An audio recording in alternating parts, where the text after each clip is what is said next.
Hey guys, welcome back to the channel. Well, it's progressing pretty quickly towards summer here in Australia, and summer means crits. Today I was going to go on board and maybe just pick out a few moments from some of the crits I've been doing recently, and specifically pick out how positioning can affect you in a bike race. So we're going to jump on board with the bike camera and have a look at it.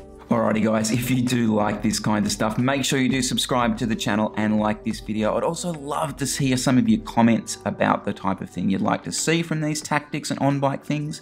We're in a really unique position here because I do a lot wrong in a bike race. So there is heaps and heaps normally to pick apart as we go through it.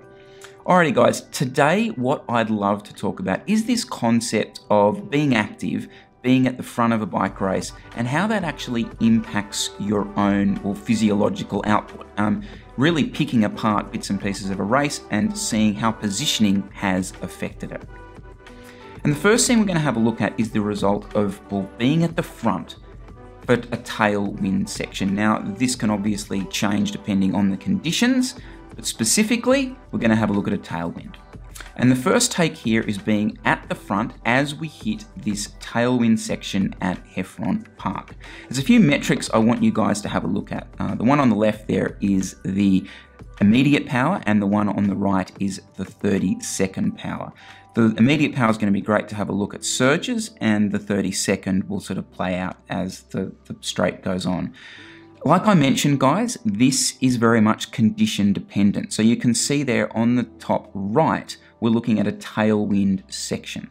So a tailwind section is going to impact, our physiological output and impacting the guys around us. So what I want to do is I want to play this clip and we'll see how it goes. Now you can see in front of us there's probably sort of 7 to 8 guys. Now this is a sort of group that's rolling pretty hard turns, pretty hard aggressive turns at this point. There's possibly 30 people behind us. So this is very much the front of the group, okay? And I really need to get that across because that's what we want to try and cover in this. So as we come down to the end of the straight, we go through the start finish line, just pay a little attention there to that 30-second power, around the 3:40 mark. Now, the second take is, a couple of laps later, as you can tell by the duration, and I'm much further back in the group. You get a better idea of how big the group is at this point. You can see there up the far right is probably where the front of the group is, and you can see I'm a good way off that. But the other thing I want to draw attention to is my speed. Now, my speed is 47 k's an hour, and as we know from the previous clip, the front of the group is probably already doing 55 k's an hour. Now, that really is going to impact my output down the straight. So let's play the clip and see how it goes. Specifically, the really difficult parts that I find, I'm sure most people find in these sort of races, are surges. And you can see already as we come down this straight, I'm having to do a lot more surging as the clip plays out. You can see that front group, as we know, are probably already doing 55, and I'm already just hitting 55 now. And you can see dropping off that wheel because my speed is not quite up there yet. So let's put the two side by side, guys, so we can actually have a really good comparison at the two efforts. I really want you to pay attention to the surges, those taxing harder efforts that will occur in any crit, but how the exact same piece of road can be far more difficult. The other thing I want you to note is the 30-second power is actually higher as we enter the straight on the at the front version, mainly because, I'm at the front and been sort of rolling a few more turns. So let's play the clip and have a look how it plays out next to each other.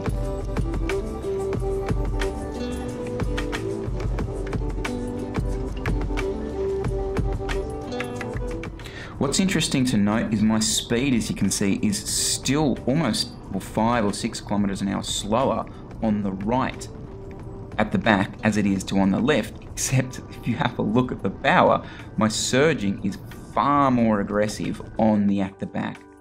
And isn't this interesting? So the 30-second power is now 100 watts higher from being at the back than being at the front.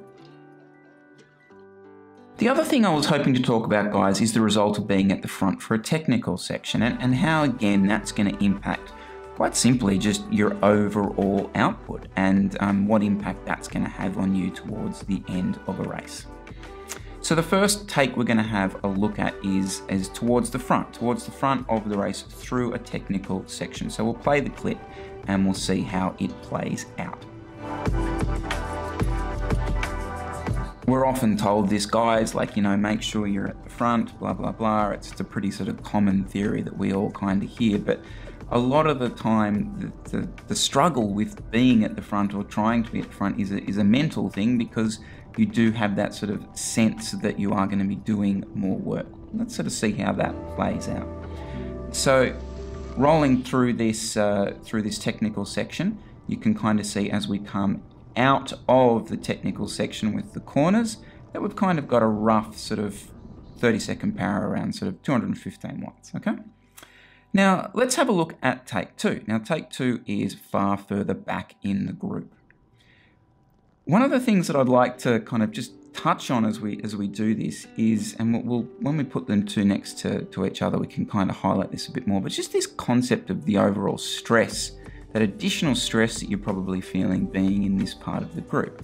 You can kind of see wheels are moving around, people are fighting for position. The wind is very much on the cross section here, so it does impact very much the way guys are coming in and out of corners.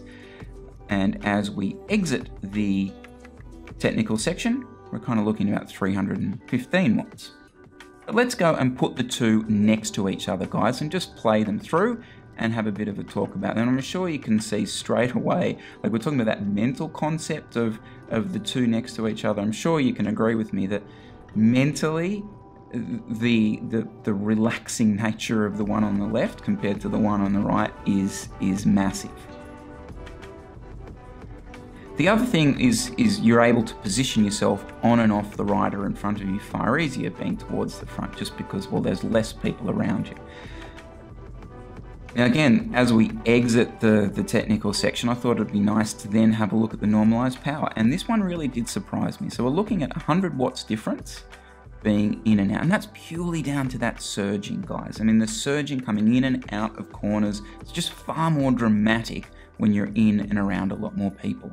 So I actually thought that was pretty interesting and pretty dramatic, to be honest. We're in as I said, a kind of unique position that I do a lot wrong. So it kind of, I steer away from doing this sort of do this, do that type thing and these sort of tactics on bike things. But when like a difference is that dramatic just purely from riding my bike, I kind of thought it would be worth sharing with you guys. Obviously, guys, if you do like this kind of stuff, do make sure you do subscribe to the channel. We're going to keep heaps of different stuff coming up over the next couple of weeks. For more of the race vlog type things, do make sure you click up here. For more of the tactics type stuff, pop yourselves down here and do subscribe to the channel. Really looking forward to a big summer of racing, guys. Chat to you soon.